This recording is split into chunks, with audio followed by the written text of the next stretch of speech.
As mayor, I will work with anyone who makes D.C. safer, but I will also stand up to Trump and anyone who targets our neighbors. A major progressive victory is about to be won out in Washington, D.C., where the city is on the cusp of electing a Democratic socialist to be the mayor of the nation's capital. That's right, the heart of empire will have their very own progressive leading the city. Her name is Janeese Lewis George. She is a third-generation Washingtonian, a D.C. council member, and she is, as of now, leading and expected to win the Democratic primary for the Washington, D.C. mayoral election. And I could not imagine a bigger screw you to Donald Trump than this moment right here. We are Democrats, independents, and democratic socialists. Tonight, we are making history by showing this country that the dream of America is still alive in its capital city. That hope can overcome despair, that a people divided can be united again. And as we've heard echo down our streets 1,000 times, that a people united will never be defeated. A Democratic socialist running and probably winning in Washington, D.C. Seriously, another East Coast metropolitan area getting a leftist Democratic Socialist mayor. The tidal wave that began with Zohran Mamdani is just continuing to roll across the entire country. It is in full swing. Over the past year, we assembled the most diverse coalition in this city's history. United by a simple notion that government must put people first.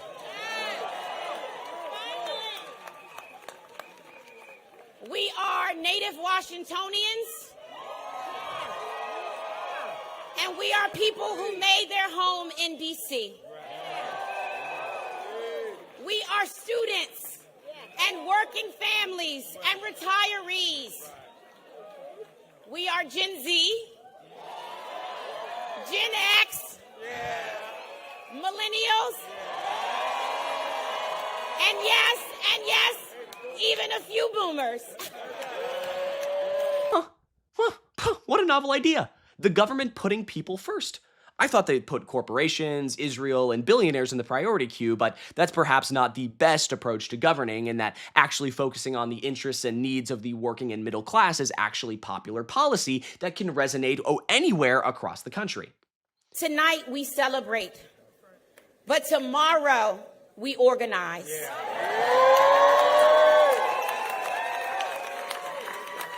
People are tired of hearing what government can't do. That's right. That's right. Let's show them what government can do.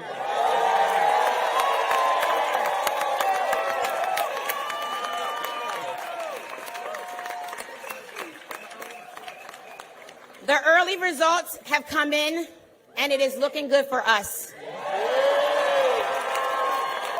And I am so incredibly grateful for everyone.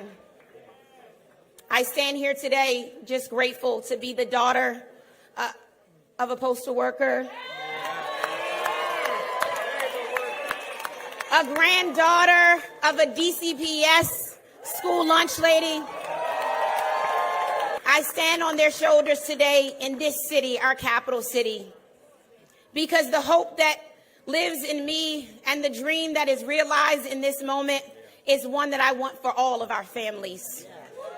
Now, as of recording this, Janeese Lewis George has not officially won the race. However, the turnout is extremely good in her favor. It's looking very positive, and there are already people gearing up for the official victory and the win, right? But, of course, just wanted to make that clear. And what makes this all extra sweet is the fact that no one thought this was possible, right? A Democratic socialist winning in Washington, D.C.? Now, of course, D.C. is a very liberal blue city, right? They always vote for a Democrat, pretty much across the board. But to go so far to the left, to elect a Democratic socialist, it's unheard of.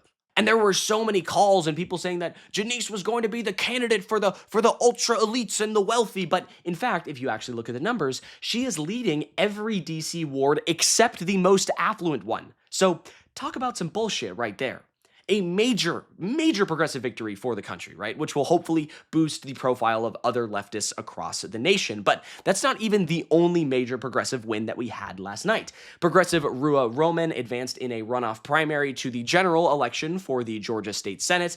Matthews Sampson wins the Georgia State House District 58 race. He's DSA-backed. Aisha Wahab will advance for the runoff to the special election to replace Eric Swalwell's seat in the House of Representatives. She's a progressive. And on top of all of that, Robert White is going to win the D.C. delegate to the U.S. House of Representatives primary, taking down a institutional Democrat who's been there for a long time. A major night for progressives across the country, right? Again, just showcasing the idea that socialist, leftist, progressive policies and principles can work anywhere. But the fight continues, of course, as it always does. There's a few high-profile races across the country that have yet to have been voted on, including Abdul Al-Sayed out in Michigan, who just released this incredible banger 15-second ad. Take a look. They're spending $1 billion a day on Trump's war with Iran. That's tax dollars that could go back in your pocket, build better schools, roads, factories, and healthcare. I'm Abdul Al-Sayed. I approve this message because during this ad, Washington spends $161,000 of your tax dollars on war. I'm going to stop that. Yes,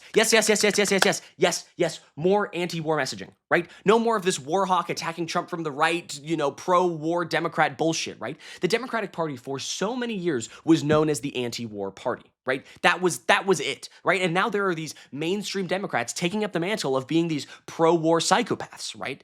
It's absurd. The Iran war that we're in right now, we were pulled into by Benjamin Netanyahu, and it must end. And any Democrat that is calling for anything but that is absolutely lost the plot and should not be supported whatsoever. On that topic, Brad Lander, who is currently running for Congress out in New York, just talked about this issue with his old pal Zoran, who also recently spoke out against the war and the Israeli government. As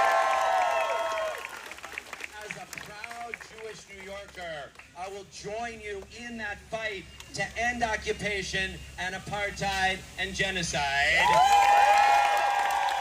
Policies that were once thought completely unbelievable are now mainstream, right? Bernie Sanders stood alone for decades as a progressive, and now it's not so damn lonely anymore, right? The mantle has been taken up by a new era of progressive politicians and fighters all across the country. And another major player in Janeese Lewis George has just joined that list. Progressive policy works. Progressive policy is popular. Progressive policy terrifies the status quo liberals and conservatives and establishment politicians all across the country because when they are actually implemented, people see that government can indeed work for them, right? And that better things are actually possible and achievable if you work for it. And that is the worst thing in the world for these corporate-backed suckers. But I think that's going to do it for me. Thank you so much for sticking around until the end. I really appreciate it. If you like what you saw in this video, be sure to leave a like, comment down below, subscribe to the channel, all that good stuff, and have a great day. I'm Iago Lashua. Have a good one. Goodbye.